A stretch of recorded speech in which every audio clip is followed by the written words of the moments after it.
le monde tourne alentour du même pot. Tout le monde me demande comment ça se fait qu'on laisse les politiciens gérer nos vies. Les 125 sont pareils. Tout le monde, on dirait que c'est comme... Ça tourne dans la tête à tout le monde. Coudon, y a-tu quelqu'un qui prend des décisions? Ça vient d'où l'ensemble de ces décisions-là? Puis, je vous le dis, là, toutes les questions tournent alentour de ça. Alors, j'ai décidé de faire une émission et d'aller à la source de ces questions-là. Qui mène? Qui a le contrôle? En tout cas, avec tout respect que je dois au premier ministre du Québec, M. Legault, ça devient évident que ce n'est pas lui qui mène. C'est quasi de l'évidence. Et là, ce n'est même plus une question de ce que les médias appellent les complotistes. C'est rendu que les médias commencent à poser des questions que ceux qui qualifiaient de complotistes posaient il y a 6 mois, 1 an. Là, c'est rendu les médias traditionnels qui essayent d'avoir la vérité sur certains sujets. Entre autres, ils ont déjà demandé, est-ce qu'on peut avoir les documents sur lesquels vous faites vos réunions, qu'on puisse lire quelles sont les propositions qu'on vous fait, Monsieur le Premier ministre, pour prendre des décisions. Et la réponse a été instantanée. Il n'y a pas de papier, il n'y a pas d'écrit, il n'y a rien. Il n'y a pas de rapport là, de la santé publique. C'est moi qui est élu, donc c'est moi qui décide. Alors, c'est un vaccin, un hot dog. On fait juste se parler, il n'y a aucune écriture dans nos réunions. Et je comprends les phénomènes des questions, puis je suis content de ne pas être le seul, mais je suis certain que je ne suis pas le seul. C'est que ça grossit. Ça augmente. Ce qui m'impressionne, c'est comment se fait-il que quelqu'un a tellement de pouvoir qu'il réussisse à contrôler encore aujourd'hui. Vous me suivez, là? Qui mène au Québec? Qui mène au Québec? Qui mène au Québec? C'est bien en juin 2020 qu'une firme a approché le Premier ministre du Québec et son entourage en disant « Oui, on est capable de faire ça. » C'est-à-dire contrôler le déconfinement. Vous rappelez-vous?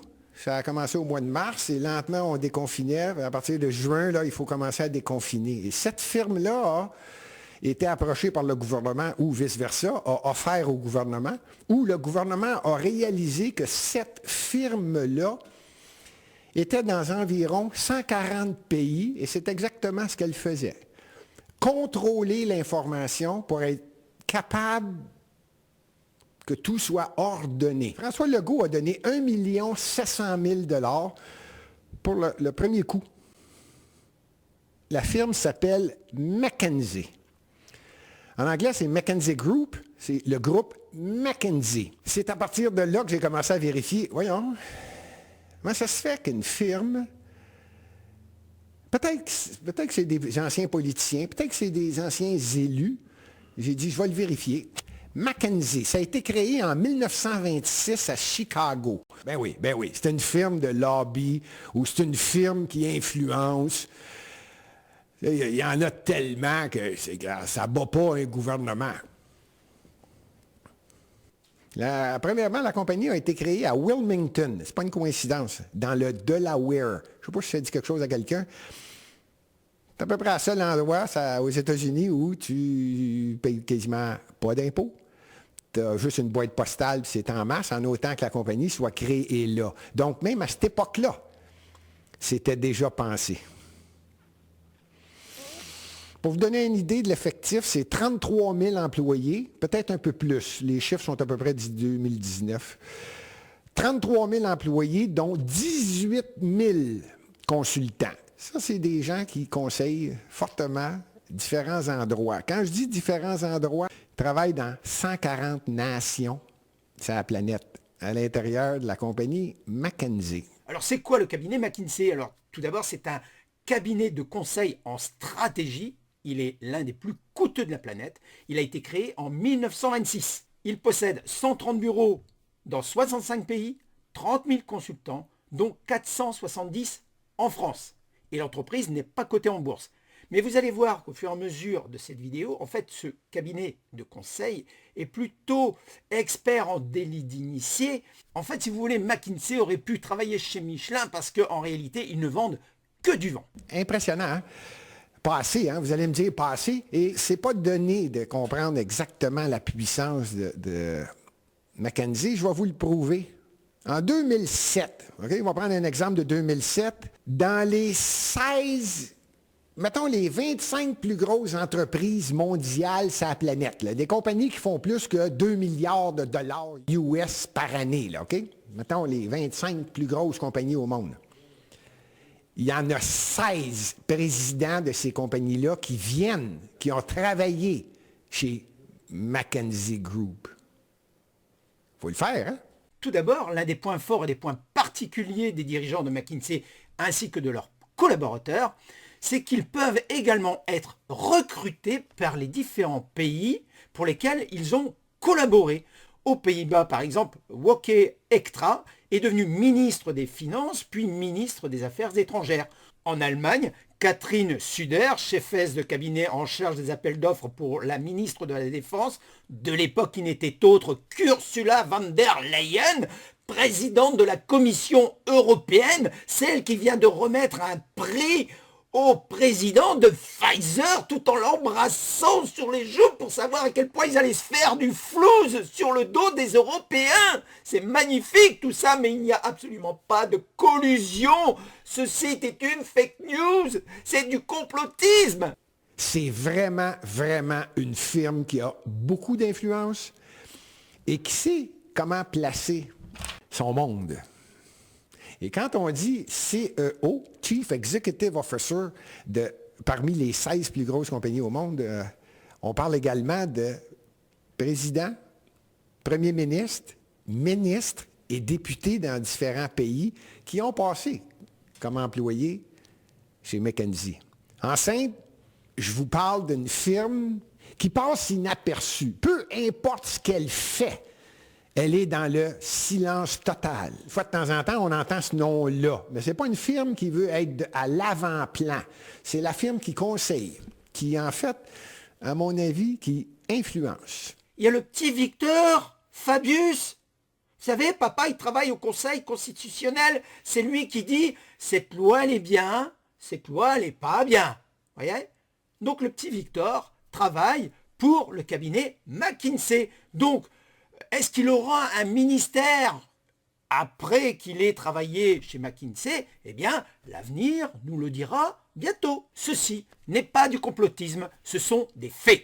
Ou qui fait en sorte que lorsqu'un pays veut telle chose, on appelle McKinsey, ils vont s'arranger pour que le message passe, que les médias suivent ce qu'on veut.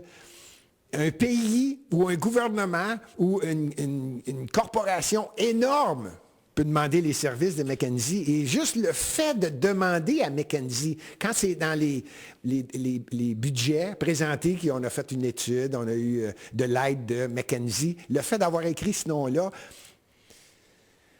il y a du snobisme. Les gens sont fiers de dire c'est McKinsey. Ce qu'il faut savoir absolument sur le cabinet McKinsey. Et ici, j'attache une très grande, mais alors une très grande importance aux dates, ok? Marquez-vous ça sur un petit bout de papier sur le côté et vous regarderez le fil ensuite et vous allez voir que tout ça va devenir limpide. Qu'est-ce qui s'est passé en 2021? Ils ont payé une amende de 18 millions de dollars pour mettre fin aux allégations de risque de délit d'initié aux États-Unis. Comme je vous l'ai dit un instant, faites attention aux dates. En février 2021, McKinsey signe avec une cinquantaine de procureurs américains un accord à l'amiable pour une amende d'un montant total de 573,9 millions de dollars dans l'affaire des opioïdes. Ce paiement colossal représente 5% du chiffre d'affaires annuel de cette société. Et en quoi McKinsey est mis en cause? Eh bien, il est reproché à McKinsey d'avoir violé la loi de la protection des consommateurs. En fait, les consommateurs, ils s'en balancent. D'ailleurs, c'est peut-être pour ça que François Legault, le premier ministre du Québec, l'a échappé celle-là. T'es tout fier de dire McKinsey. Moi, je pense que c'est une erreur qu'il a faite là. Si, comme moi, plusieurs médias traditionnels vérifiaient c'est qui McKinsey, peut-être que même François Legault et son environnement, c'est-à-dire Arruda et les 18 personnes alentour de la table, je pense que c'est une erreur d'avoir dit ça. Ça venait, à mon avis, de démontrer que Caroline, qui mène au Québec? Qui mène au Québec? Qui mène en France? Qui mène en Afrique du Sud? Qui mène en Chine? C'est pas une coïncidence que je nomme ces pays-là. Vous allez comprendre que j'ai dit tout à l'heure, M. Gupta, vous rappelez-vous? Vous allez comprendre l'Afrique du Sud, le lien avec ce que je dis là. La France. Et évidemment que c'est McKinsey qui s'occupe de tout ce qui se passe. Non seulement confinement, déconfinement, la réglementation, les décisions. On parle même de la façon dont on va procéder pour vacciner. Cerise sur le gâteau, on apprendra, grâce au canard enchaîné, que Macron avait fait appel à des cabinets de conseil en stratégie dans lesquels figurait McKinsey, bien sûr, pour gérer la crise Covid et les campagnes de vaccination. Donc on se demande à quoi sert le ministère de la Santé si tu vas chercher des boîtes privées dont le métier de la santé, ce n'est pas leur domaine. Que nous apprend le canard enchaîné dans cet article? Il nous dit le 23 décembre, ce jour-là se tient une visioconférence réunissant le ministère de la Santé, les directeurs des agences régionales, les ARS, et les patrons des hôpitaux sélectionnés pour étraîner la campagne de vaccination. Après quelques mots d'introduction, Olivier Véran passe la parole à un sémillant quadragénaire dont il ne précise ni le nom ni la fonction, lui laissant le soin de détailler la méthode de l'agenda gouvernemental, les dates de livraison des vaccins, le circuit logistique, etc. Cet intervenant mystère est en réalité un représentant de la filiale française de McKinsey, un cabinet de consultation américaine qui, en toute discrétion, accompagne la task force du vaccin du ministère. Laisser ce rôle à McKinsey en dit long sur les faibles capacités du ministère de la Santé d'organiser la vaccination. Nous avons ici la preuve évidente que Macron, Véran et Castex ne gèrent rien du tout. C'est une boîte privée qui a géré la crise Covid ainsi que le plan de vaccination des Français. C'est totalement dramatique d'en arriver là. Autre point particulier qu'il faut connaître, c'est que McKinsey conseille également les laboratoires de Big Pharma. En fait, dans cette affaire, tu vas t'apercevoir qu'ils font le beurre, l'argent du beurre, ils se font la crémière, le fermier, la ferme et toute la production. Je sais, tu vas me dire, mais où est le rapport entre la France et la crise Covid-19 ? C'est simple, à la fin, il y a des gagnants et il y a des perdants.